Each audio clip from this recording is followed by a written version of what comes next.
جی وعلیکم السلام ورحمۃ اللہ وبرکاتہ۔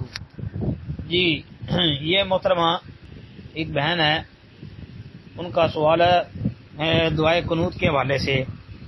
ان کا کہنا یہ ہے کہ شروع سے اللہم انا نستعینک کا یہ والی دعا جو ہے یہ پڑھتے آئے ہیں، یہ یاد کی ہوئی ہے، تو اب پتہ چلا کہ اللہم اہدنی فیمن ہدیت والی دعا وہ کہتی ہیں کہ کیا جس کو یہ نہیں آتی تو بدلے میں ربنا آتنا فی الدنیا والی دعا پڑھی جا سکتی ہے؟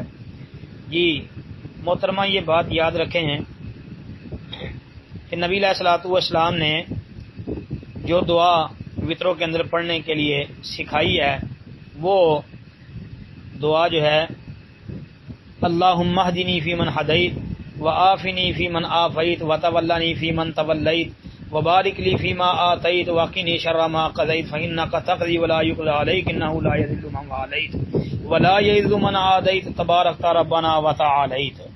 یہ جو ہے سکھائی ہے دعا نبی صلی اللہ علیہ وسلم نے، جو کہ سنن نبی داود کے اندر جی یہ موجود ہے قنوت وطر کے باب میں 1425 نمبر یہ حدیث ہے۔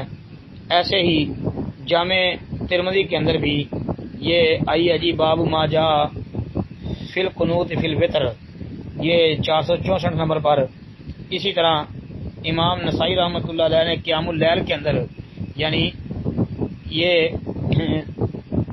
باب الدعاء فی الوتر اس کے تحت اس کو لے کے آئے ہیں جی۔ نسائی کے اندر اس کا نمبر ہے جی 1746 اور 1747۔ اسی طرح ابن ماجہ کے اندر بھی یہ 1178 نمبر پر باب ما جاء فی القنوت فی الوتر کے اندر دیکھ لیں، اور مسند احمد وغیرہ کے اندر بھی یہ موجود ہے۔ تو یہی پڑھنی چاہیے، کیونکہ حسن بن علی رضی اللہ تعالیٰ عنہ بیان کرتے ہیں کہ نبی علیہ الصلوۃ والسلام نے مجھے کچھ کلمات سکھائے تھے جنہیں میں قنوت وتر میں پڑھتا ہوں، اور انہوں نے یہ کلمات بیان فرمائے، یہ دعا اللہم اہدنی فیمن ہدیت وعافنی فیمن عافیت، یہ والی تو اس کو یاد کریں، یہ یاد کر لیں۔ جب یاد ہو جائے گی تو وطروں کے اندر پڑھنا شروع کر دینا۔ جب جتنے دن میں یاد ہو جائے تو یاد ہونے کے بعد پڑھ لینا، اور جب تک یاد نہیں ہوتی تو آپ اگر ویسے بھی وطر پڑھ لیں گے بغیر دعا کے بھی تو انشاءاللہ وطر آپ کے ہو جائیں گے، انشاءاللہ وطر دعا کے بغیر بھی ہو جائیں گے انشاءاللہ اللہ کے فضل سے۔ پھر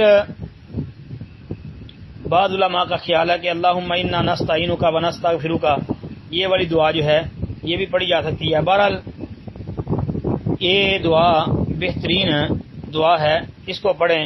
تو یہاں اس کے علاوہ ایک دعا اور آتی ہے، وہ بھی حدیث میں موجود ہے، شیخ البانی نے اس کو صحیح ابو داود کے اندر جو ہے روایت کو نقل کیا ہے، وہ بھی ابو داود میں قنوت وتر کے باب کے اندر، اسی طرح جامع ترمذی کے اندر، ایسے ہی امام نسائی رحمۃ اللہ علیہ کی سنن میں، ابن ماجہ نے بھی سنن میں، اور بھی کئی اہل علم نے اس کو بیان کیا ہے۔ مثلا امام حاکم وغیرہ جو ہیں، امام احمد، وہ علی رضی اللہ عنہ سے مروی روایت ہے کہ نبی علیہ السلام اپنے وطر کے آخر میں یہ دعا پڑھتے تھے، اللہم انی اعوذ برضاک من سخطک وبمعافاتک من عقوبتک اعوذ بک منک لا احصی ثناء علیک انت کما اثنیت علی نفسک۔